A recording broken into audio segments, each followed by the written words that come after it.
ಮೈಸೂರು ವೈದ್ಯಕೀಯ ಕಾಲೇಜು ಮತ್ತೆ ಸಂಶೋಧನಾ ಸಂಸ್ಥೆ ಅಂದ್ರೆ ಎಂಎಂಸಿ ಹಾಗೆ ಆರ್ಐ ವ್ಯಾಪ್ತಿಯ ಕೆಆರ್ ಆಸ್ಪತ್ರೆಯಲ್ಲಿ ಆರೋಗ್ಯ ಸೇವೆಗಳ ಕಾರ್ಯನಿರ್ವಹಣೆಯ ಕುರಿತು ಪರಿಶೀಲನಾ ಸಭೆ ನಡೆದಿದೆ.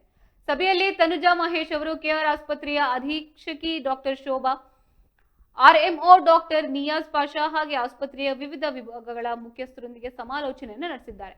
ಆಸ್ಪತ್ರೆಯ ವಿವಿಧ ವಿಭಾಗಗಳ ಕಾರ್ಯನಿರ್ವಹಣೆ, ರೋಗಿಗಳಿಗೆ ಗುಣಮಟ್ಟದ, ಪರಿಣಾಮಕಾರಿ ಹಾಗೆ ಸಮಯೋಚಿತ ಆರೋಗ್ಯ ಸೇವೆಗಳನ್ನು ಒದಗಿಸುವ ಕುರಿತು ಸಮಗ್ರ ಚರ್ಚೆಯನ್ನು ನಡೆದಿದೆ. ಈ ವೇಳೆ ಆಸ್ಪತ್ರೆಯ ಸ್ವಚ್ಛತೆ, ಅಗತ್ಯ ಔಷಧಗಳ ಸಮರ್ಪಕ ಲಭ್ಯತೆ, ವೈದ್ಯಕೀಯ ಹಾಗೆ ಅರೆ ವೈದ್ಯಕೀಯ ಸಿಬ್ಬಂದಿಯರ ಕಾರ್ಯನಿರ್ವಹಣೆ, ರೋಗಿಗಳ ಅನುಕೂಲತೆ, ತುರ್ತು ಚಿಕಿತ್ಸಾ ಸೇವೆಗಳ ಬಲವರ್ಧನೆ, ಮೂಲ ಸೌಕರ್ಯಗಳ ನಿರ್ವಹಣೆ ಹಾಗೆ ಸಾರ್ವಜನಿಕರಿಗೆ ಇನ್ನಷ್ಟು ಉತ್ತಮ ಆರೋಗ್ಯ ಸೇವೆಗಳನ್ನು ಒದಗಿಸೋಕೆ ಕೈಗೊಳ್ಳಬೇಕಾದ ಕ್ರಮಗಳ ಕುರಿತು ಸಂಬಂಧಿತ ವಿಭಾಗಗಳ ಮುಖ್ಯಸ್ಥರಿಗೆ ಅಗತ್ಯ ನಿರ್ದೇಶನಗಳನ್ನು ನೀಡಲಾಗಿದೆ.